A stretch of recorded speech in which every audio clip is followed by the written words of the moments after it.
Hello, good morning, good evening, good afternoon, wherever you are. My name is Doreen Cumberford. I am one of the co-hosts of the podcast, Nomadic Diaries. Welcome. Today, I am recording some chapters from Life in the Camel Lane, a book that I wrote a few years ago about living in Saudi Arabia. This podcast is dedicated to the health and well-being and mental health of expats, repats, and digital nomads who are out traveling the world to bring them information and inspiration for the journey. So today I'm going to read from chapter 12 in the book, and it's called Shifting Gears. And one of the reasons I'm reading this to you is I visited just last week with some friends from Saudi Arabia, and they were telling me the difference of what it makes to have women driving on the roads, because when I lived there, women did not have the privilege to drive. We did, of course, drive on the compound, which was about 5 miles square, and we could go up to the grand total of, I believe, 45 miles an hour. And there are some fun stories about driving in the compound. So this chapter is called Shifting Gears. The honeymoon sadly wears off. There comes a time in every adventure when the novelty, the delight, the newness wind down, and one is left with the stark bare bones of reality. This experience is like gearing down while driving. Serious emotional and physical adjustments are required. Driving in Saudi. Unlike other countries, up until recently, Saudi Arabia did not permit women to drive. The mental adjustment and adaptation required to manage this limitation was staggering for many of us. The inability to exercise what is considered a basic freedom and to rescind control over our lives was, for me, humiliating, debilitating, and frustrating. While driving privileges are granted to women in every other country in the world, Saudi stood alone by practicing oppression and degradation of women's rights.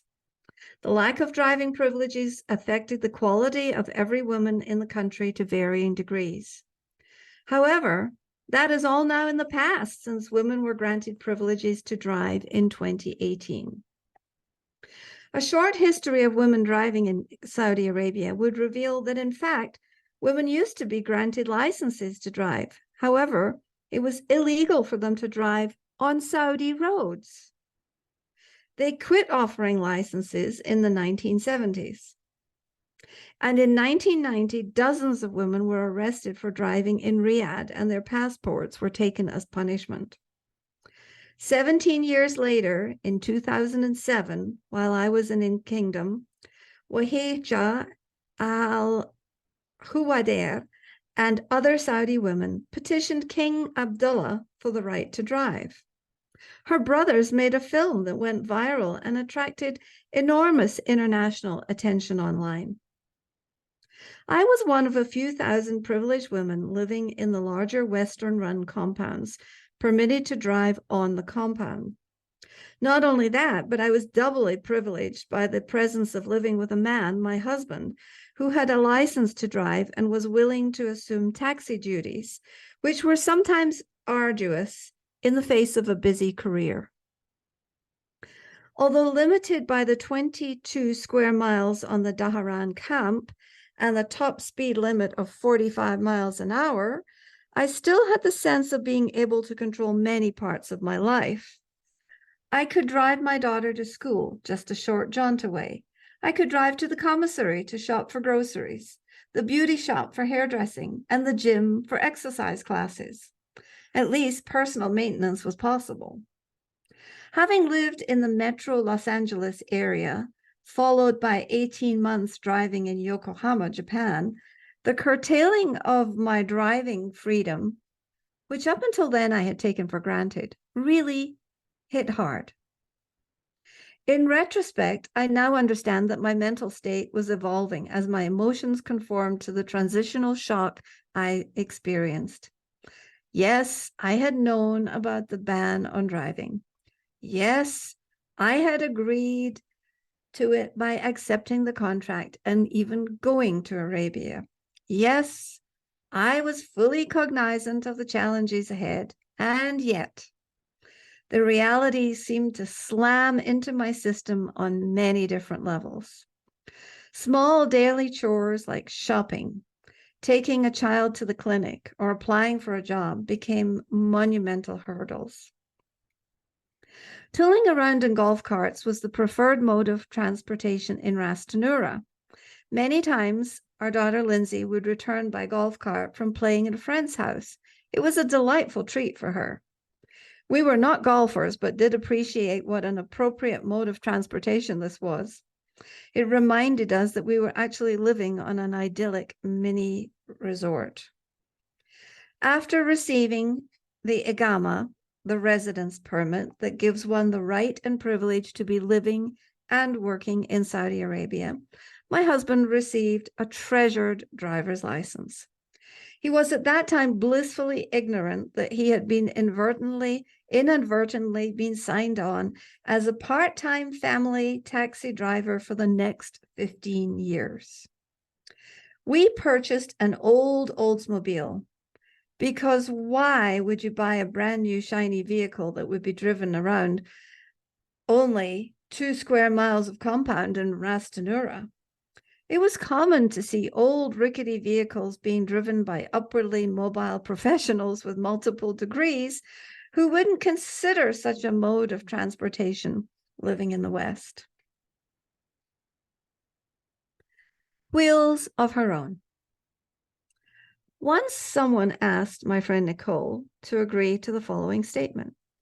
Well, you wouldn't really want to drive out there, would you? Hinting at the wild driving habits that abounded in Saudi. Noelle's initial polite response was, of course not. However, upon some serious reflection, she changed that to, heck yes.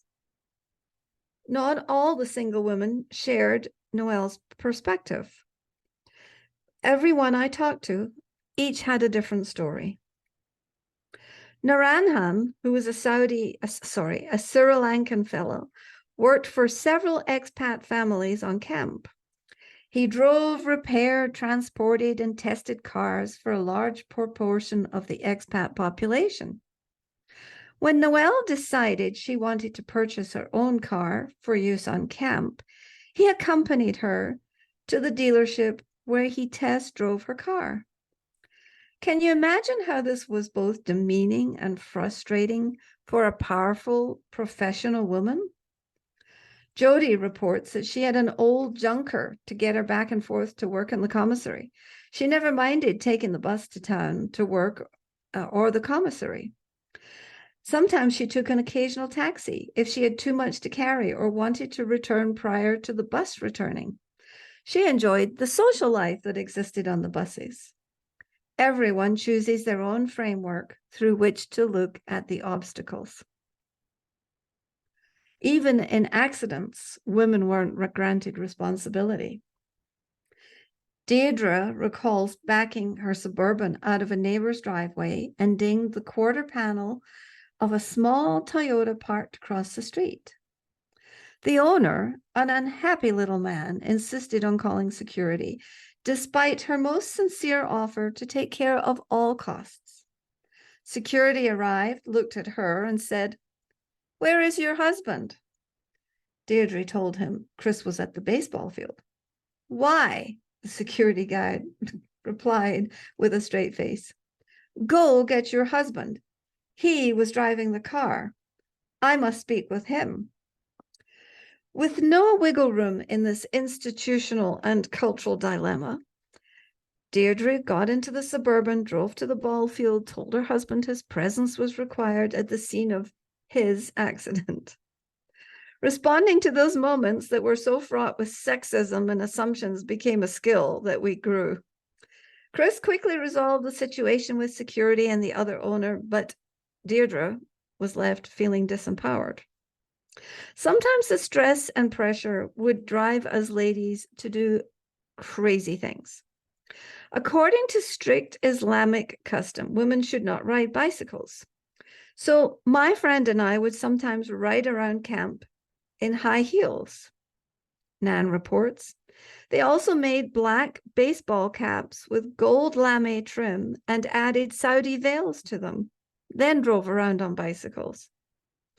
A favorite prank was to drive through the security gates wearing those Saudi baseball caps. The guards would look and laugh hysterically.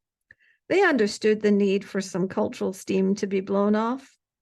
There were tales of gals washing their cars in spandex and high heels, and other silent rebellion against the often oppressive rule that called for us to be appropriately dressed while outside. A certain amount of hijinks was definitely tolerated, but there were also definite lines that should never be crossed. Wild drivers. Saudi driving has earned its reputation as a wild and dangerous free-for-all on the highways. Vicky and her husband were driving into Khobar one evening in the far right-hand lane and were stopped at a red light. The Saudi gentleman behind them wanted to turn right while they wanted to go straight.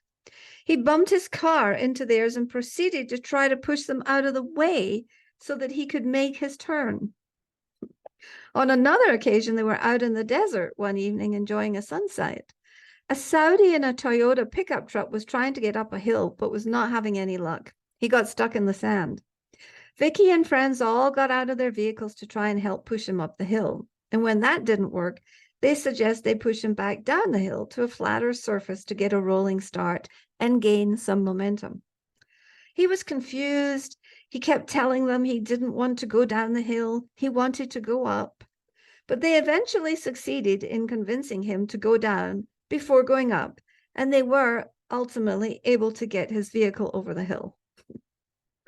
Tom reports that while returning from Bahrain via the causeway on a busy evening, cars were bumper to bumper, door to door, some even scraping each other, vying for position in line as 8 lanes converged into 2 near customs booths. A frustrated gentleman in Arab dress from somewhere behind came forward and rapped loudly on Tom's car window. When Tom rolled his window down to see what he wanted, the man angrily informed him that the huge traffic jam was all Tom's fault.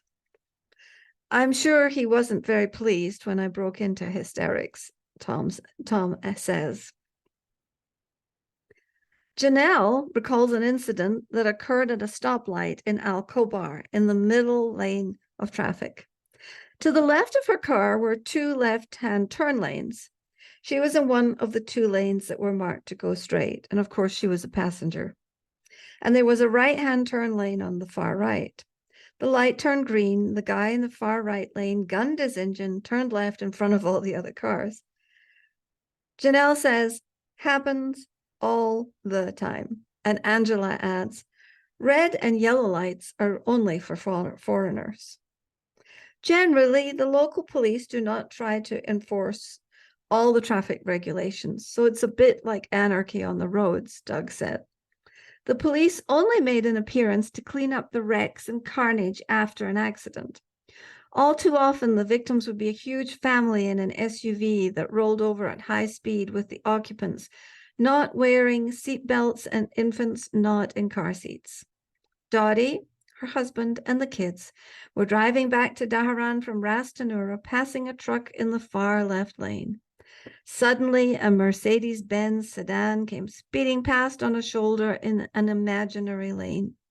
Further down the road, they passed the Mercedes, again stopped on the shoulder. He must have run over some debris. We all laughed and agreed, speeding does not get you where you want to go any faster. Great lessons. Trudy reports that at one point, her husband John was in downtown Al Khobar just before Christmas with their son and 2 other boys, junior high age. They all went into a store to pick up her Christmas present, and a car hit their parked car. Police came, told John to go back to camp, to drop the kids off, and to come back to the police station. When he did, he got cited for 25% of the accident because, as an expat, If he did not live in the KSA, the Kingdom of Saudi Arabia, that accident would never have happened.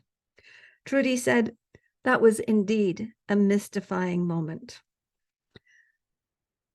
I would just like to say that these are just some excerpts from the book on the subject of driving, and I will be adding to this later because there are another 4 or 5 pages. But I think no matter where we are, we all have different cultures and styles and pace and speed of driving. And living in Mexico has taught me that, you know, once again, it's different here. I used to tell people that I love to drive in Japan, especially down those tiny roads. But while I could get the car down the little tiny lanes, I didn't always get all the paint down it. So I leave you with that thought today. I hope that this has been entertaining or useful, or perhaps shone a spotlight into the complexities of interculturalism and living overseas. And if you have enjoyed this, please share, like, and subscribe to Nomadic Diaries. We will be offering a series of these short episodes this month of November. Thank you for listening and enjoy a wonderful day. Bye-bye.